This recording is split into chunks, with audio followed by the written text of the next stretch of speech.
National Series in 2025 wraps up with its third overtime game of the 7. Rich Eisen, along with Steve Mariucci and my Hall of Famer Kurt Warner, who's going across the street to watch the Rams and the Seahawks once we're done here. Then there's also 7 early window games that we're going to get you to in a moment. Kurt, I'll give you the floor on what we just did. What a crazy game. I mean, what a great finish. I don't know what Miami was doing at the end of the regulation, going for it on 4th down. Just kick it. Why can't we kick anymore? I don't understand. Just kick it and take the points. But it all worked out, and the Dolphins and everybody involved is excited about it now. But, man, we were worried about that. And well, I mean, if they almost let's just play it out. Had they kicked it, right, then Washington would have had, with no timeouts left, they would have had the ability to go down the field with about a minute and 40, maybe a minute 35 and change to go tie it. But Miami would have had the lead. Which they did. They drove all the way down and had a kick and then missed the kick. So, yeah, who knows? But I can't believe you don't take the points there. Yeah, I would have. 2 reasons I would have kicked the field goal down there. A, they had been stopped before on 4th and goal. And B, the Washington Commanders hadn't scored a lot of touchdowns in this game. One, I mean, the defense has been playing pretty darn well. And so chances of them stopping them were, I thought, pretty good. Take the lead and let's see if our defense can hang on. But anyway, it turned into a hell of a game. Jonathan Vilma made an excellent analysis that it was Mariota's one of his few mistakes of the day. I mean, he just was targeting Zach Ertz, basically, is what we see on that one. I thought both teams played really well throughout the game and were kind of going back and forth. Yeah, it was just, you could see when he was back there for a while and the little pump fake was like, okay, it's not coming open, it's not what I want. And then that's when the forces usually happen, is when you're a little bit behind the 8 ball and you saw it. A quick turn, he was covered, should have just thrown that one away.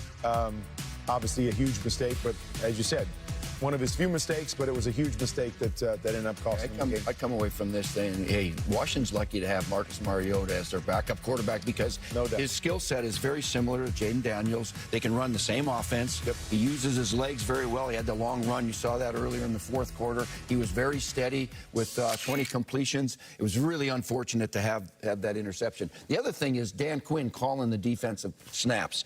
Pretty darn good.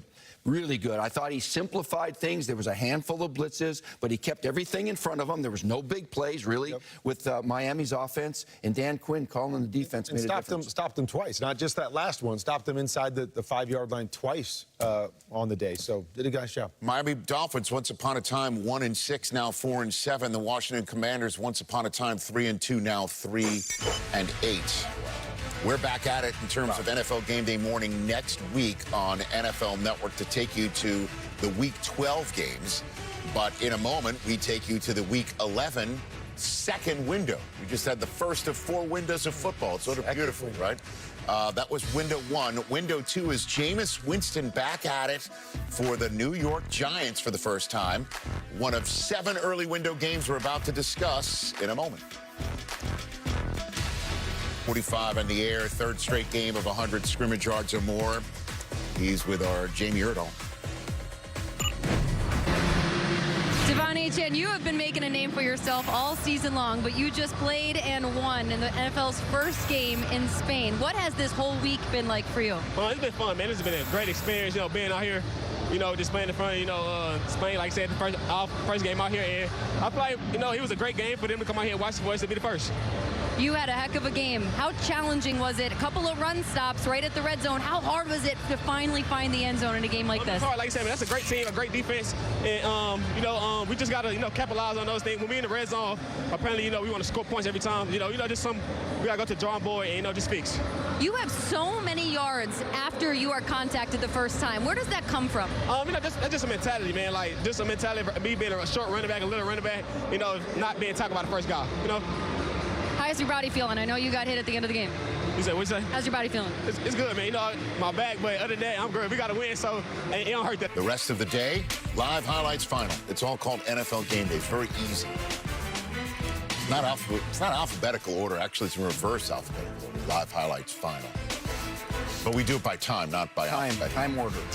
How good is Matthew Stafford, man? Seriously. Man, he is. What do you expect from him today against the Seahawks? He's playing lights out. I mean, he's just in that zone. He's not turning the football over. He's making those incredible throws that only number 9 can make. But I love his combination with Sean McVay. Sean McVay is in his bag as well. They're using a lot of 3 tight end sets here. Naked bootleg. They will run this over and over again. See it in the red zone. And Matthew Stafford is so good at figuring out who's the open guy. Right here, it's Devontae Adams making the big play. Here's another one. We're going to fake the toss, come back with the naked bootleg. And so not only do you have a quarterback playing at MVP level, but you're getting him easy opportunities based on your play designer and play caller in Sean McVay. I love the way these two guys are working together, and you're going to see a lot of that 3 tight end, naked bootleg, play action stuff.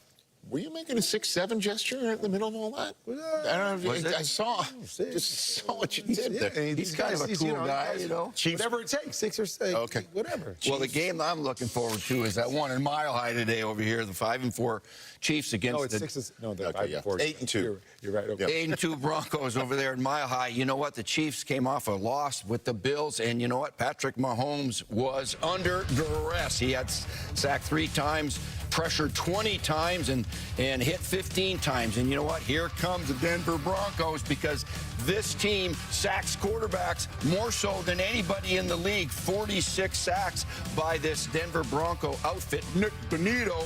He's the most disruptive player. You know what? They have stats on disruption now. You know, it's sacks, pressures, hits. It's called disruption. 73, way more than everybody else. Nick Bonito in this Bronco defense. Look out. And you know what I noticed in that game was that the Bills' defense was playing more press man and really challenging the Chiefs' receivers, you know, in those short passing game. And, you know, I didn't expect them to do that. That could be something to watch for with Denver. I'd love to hear more of it, but we need to sneak we don't have peek in time. what. Well, I mean, there's a halftime concert I going know. on in Madrid. All right, who we got? A live. It's Bizarrap and Daddy Yankee. Oh, yeah. Oh, let's go. Daddy Yankee, otherwise known as Aaron Bizarrap. Judge in our house.